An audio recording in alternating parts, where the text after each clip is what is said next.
नमस्कार, मैं आकाश पाठक और एमपीपीएससी 2019 रीमेन से संबंधित महत्वपूर्ण जानकारी आपके साथ में साझा करना चाहता हूं। जैसा कि आप सभी लोगों को अवगत है कि 2019 के सिंगल बेंच के जजमेंट आने के बाद से और उसके अगेंस्ट हम डबल बेंच में याचिका लगाने जा रहे हैं। इसके संबंध में आज हमारे आदरणीय एडवोकेट श्री विभोर खंडेलवाल सर से मीटिंग हुई और उस मीटिंग में बहुत ही महत्वपूर्ण बिंदुओं पर चर्चा हुई।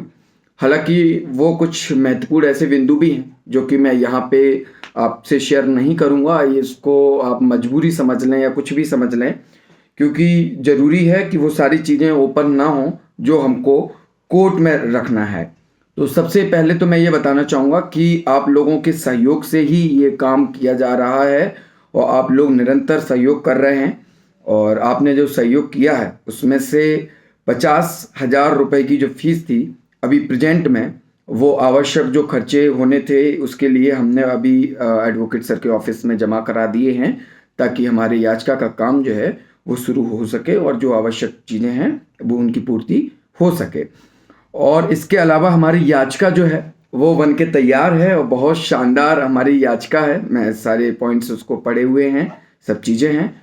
और हमारी जो याचिका है वो जबलपुर हाईकोर्ट में दायर की जाएगी। बहुत से मित्रों के संदेश थे कि हमारी याचिका कहाँ लगाई जा रही है, इंदौर में लगाई जा रही है या जबलपुर में लगाई जा रही है। तो वो लोग स्पष्ट कर लें कि हमारी याचिका जो है वो माननीय जबलपुर हाईकोर्ट में लगाई जा रही है, क्योंकि ये जो जजमेंट था वो जबलपुर हाईकोर्ट से था। इसलिए हमारी रिट अपील जो है वो कहाँ लगेगी, जबलपुर हाईकोर्ट में लगेगी।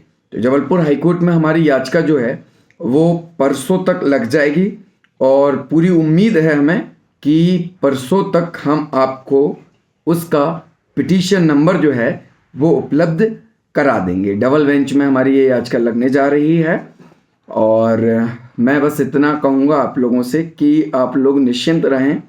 रीमेंस जो है वो अटल सत्य है, ब्रह्म सत्य की तरह अटल सत्य है। तो बस आप लोग थोड़ा सा धैर्य बनाए रखें, अपनी पढ़ाई जारी रखें। मुख्य परीक्षा में थोड़ा सा समय लग सकता है, लेकिन मुख्य परीक्षा होना तो सभी की है, ये तो बिल्कुल सत्य है। और आज की जो वार्तालाप हुई है सर के साथ में, और उसमें से मैं कुछ चीज़ों को आपके सामने रखना चाहूँगा कि सबसे महत्वपूर्ण बात है कि अभी के जजमेंट जो आया है और जिसमें एडिशनल मेंस की बात कही गई है, बस मैं शॉर्ट में कहूँगा, पूरा डिटेल्स में उसके बारे में एक्सप्लेनेशन नहीं दूंगा, कि अभी कोई रिजल्ट नाम की चीज़ बची ही नहीं है। समझ जाएंगे आप लोग जो समझदार हैं कि अभी रिजल्ट नाम की चीज़ नहीं बची है। इसका मतलब ये हो गया कि अभी प्रेजेंट में, वर्तमान हालत में एडिशनल नाम की कोई चीज़ नहीं है। तो ये बेफिक्र रहिए आप लोग, इसको समय आने पर मैं एक्सपोज कर दूंगा, सारी चीज़ें बता दूंगा। और अभी आज बहुत सारी मीटिंग होनी थी सारे मित्रों के साथ में, लेकिन सर के यहाँ काफ़ी समय लग गया।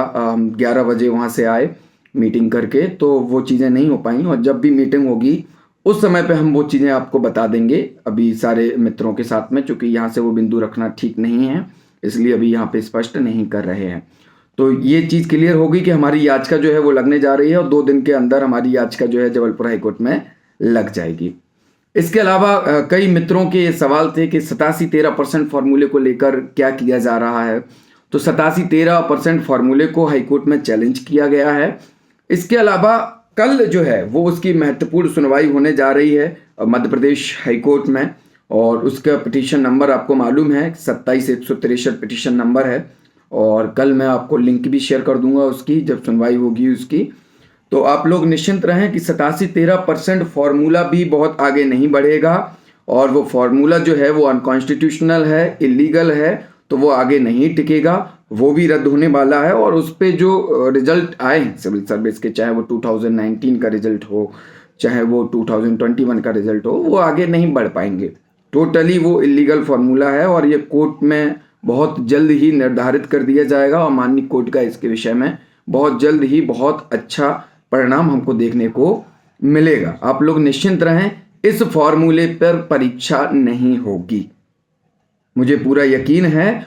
और इस फॉर्मूले पे यदि जबरदस्ती परीक्षा हो भी गई तो यकीन मानिए वो परीक्षा फिर से रद्द होगी और दोबारा परीक्षा होगी, क्योंकि ये फॉर्मूला नहीं चलेगा। ठीक उसी प्रकार से जिस प्रकार से 2019 के प्रारंभिक परीक्षा के रिजल्ट को चैलेंज किया गया था माननीय हाईकोर्ट में, और 7 अप्रैल के जजमेंट के बाद में क्या हुआ आप लोगों को भली भांति वो आप अवगत हैं उस विषय से।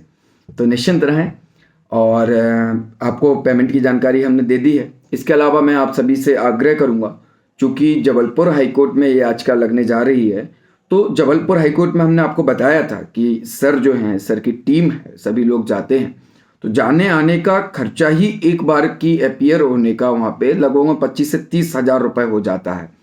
तो हम ये मान के चलें कि लगभग में हमारी 2-4 हियरिंग तो इसमें होंगी, तो हमको बजट जो है वो थोड़ा सा और आगे बढ़ाना है।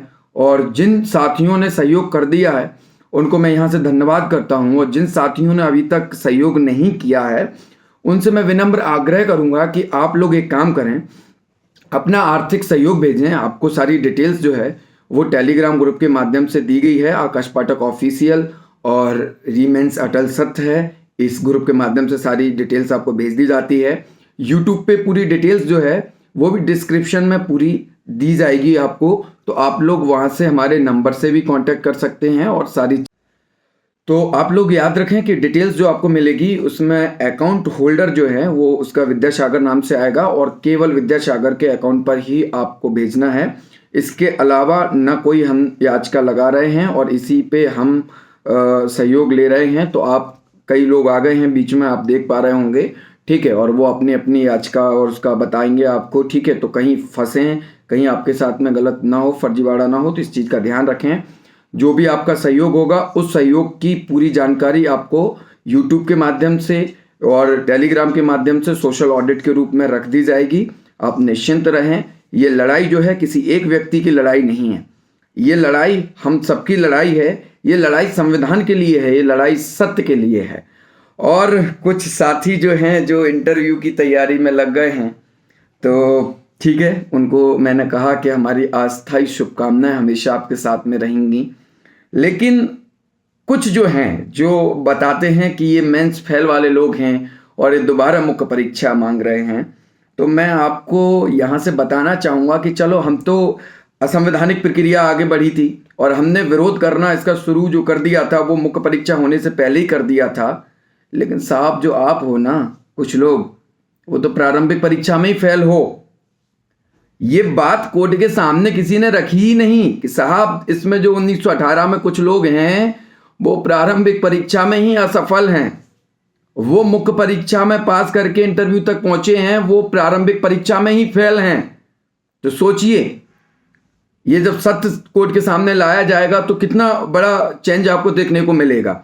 तो जब प्रक्रिया जो थी पहले से ही वो याचिका के अधीन हो गई थी, और वो जो कोर्ट का जजमेंट था 7 अप्रैल का, और उस जजमेंट के अकॉर्डिंग ये क्लियर हो गया था कि प्रारंभिक परीक्षा का जो रिजल्ट है वो असंवैधानिक है। इसका अर्थ ही हो जाता है कि उसके आधार पर जितनी भी चीजें निर्मित हुई, चाहे मुख्य परीक्षा हो जाए, चाहे इंटरव्यू हो जाए, चाहे सिलेक्शन हो जाए, वो स्वतः ही खत्म हो जाता है, क्योंकि उसका जो आधार था वही इलीगल था। तो उस आधार पे अब जो रिजल्ट की मांग है हमारी 87-13 में 100%, तो 100% के साथ में होगा। जितने भी अभ्यर्थी पात्र होंगे उन्हीं अभ्यर्थियों की मुख्य परीक्षा होगी। किसी भी प्रकार का कोई भी ऐसा व्यक्ति जो डिजर्व नहीं करता है प्रारंभिक परीक्षा में, आयोग के कट ऑफ के अनुसार जो बाहर है, उसको बिल्कुल भी मौका नहीं मिलेगा। ये आप लोग याद रख लें तरीके से, क्योंकि 100% पर आएगा तो निश्चित है जिनको बाहर होना है वो बाहर होंगे। ध्यान से आप लोग याद रख लें इस चीज़ को, और ये होकर रहेगा। और थोड़ा सा समय लगेगा लेकिन सारी चीज़ें सामने आ जाएंगी। वही बार बार बोलता हूँ, देश संविधान से चलता है, देश कानून से चलता है, विधि सम्मत चलता है, और विधि के शासन में किसी भी प्रकार की असंवैधानिक प्रक्रियाएं आगे नहीं बढ़ सकती हैं साहब।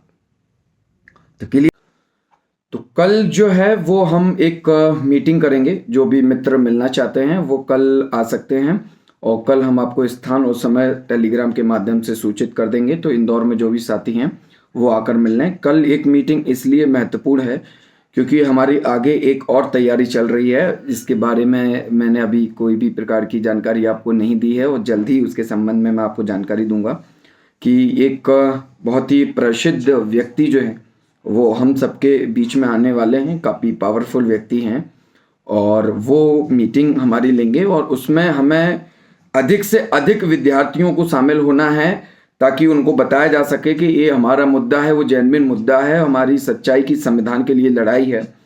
और वो मीटिंग हमारे लिए इतनी महत्वपूर्ण होगी कि उस मीटिंग के बाद हमें जो है वो एक ऐसे व्यक्ति से मीटिंग होगी उसके बाद में जो कि प्रदेश के सबसे बड़े व्यक्ति हैं, ये समझ के आप चलिए, ठीक है।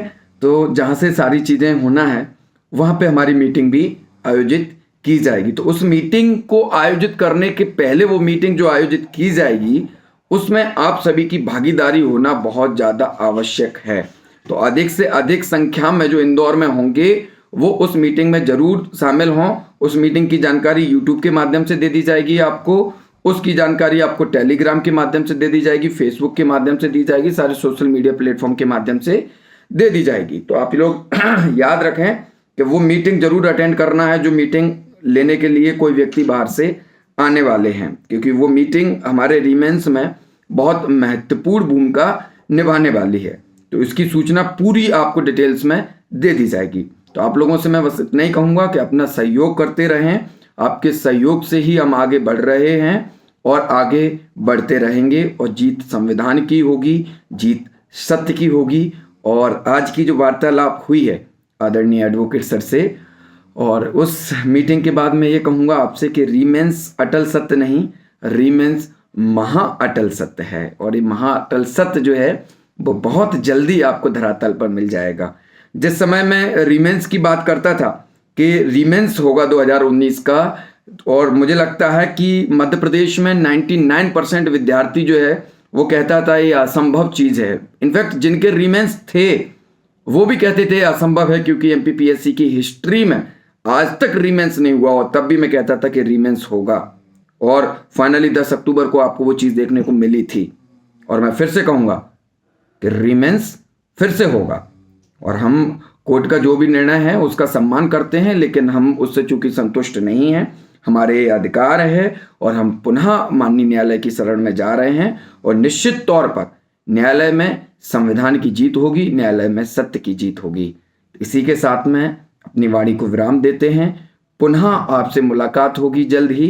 तो कल जो भी साथी आना चाहते हैं, जो मिलना चाहते हैं, कल वो आकर मिल सकते हैं।